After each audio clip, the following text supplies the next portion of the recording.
কিন্তু এখন প্রভুপাতকে বলতে হবে বিএনপি আমলকে আয়না করছিল, কোন আন্দোলনে 2 সপ্তাহে 1000 মানুষ মারা গেছে, হেলিকপ্টার থেকে গুলি করা হয়েছে, স্নাইপার দিয়ে গুলি করা হয়েছে, সরাসরি বুকে গুলি করা হয়েছে, মাথায় গুলি করা হয়েছে স্নাইপার দিয়ে। বাংলাদেশকে ভারতের উপনিবেশ বানানো হয়েছে বিএনপির আমলে। বাংলাদেশের রাজনীতিতে ভারত হস্তক্ষেপ করছে, পরপর 3 টার্মে ভোট দেওয়া বন্ধ করে দিছে, লক্ষ কোটি টাকা পাচার হয়েছে, একটা গুমের ঘটনা ঘটছে, লাখ লাখ লোককে দেশান্তরী হইতে হয়েছে আমার মতো, নাকি বিপ্লব হয়েছে এরকম বিএনপি সরকারকে উৎখাতের জন্য? বিএনপি সরকারের বিরুদ্ধে কথা বলার জন্য পিটায় মারা হয়েছে কখনো? আওয়ামী লীগ ফ্যাসিবাদ কায়েম করছে, বিএনপি কখনো ফ্যাসিবাদ কায়েম করছে? বিএনপি 57 জন সেনা অফিসারকে মারছে বিদ্রোহের নামে? বিএনপি রাতের আধারে আলেমদের মাইরা লাশ গুম করছে? বিএনপি আমলে দুর্ভিক্ষ হয়েছে? এরপরে বলে বিএনপি আওয়ামী লীগ এক।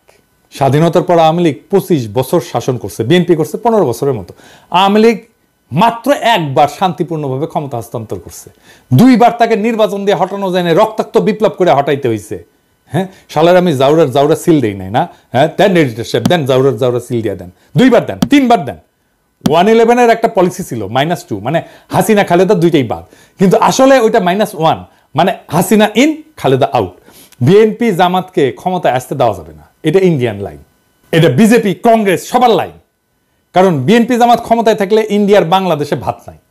ভারতীয় পণ্য বয়কটে ভারতকে বাঁচাইতে আসছিল প্রভুপাত, এখন আওয়ামী লীগের পতনে ইন্ডিয়াকে বাঁচাইতে আসছে প্রভুপাত। কারণ ইন্ডিয়া জানে যে আওয়ামী লীগের জিন্দগিতে ক্ষমতায় আসতে পারবে না। বাংলাদেশে ইন্ডিয়ার অনেক সফট অ্যাসেট আছে, এই প্রভুপাত তার মধ্যে একটা, ইন্ডিয়ার সফট অ্যাসেট।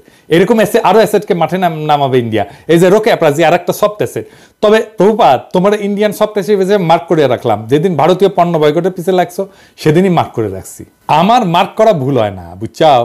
তো একটা জিনিস জানো, কয়া রাখি, বাঘে শুইলে 18 গা, ঠোলাই শুইলে 36 গা, আর পিনাকি শুইলে জয় বাংলা।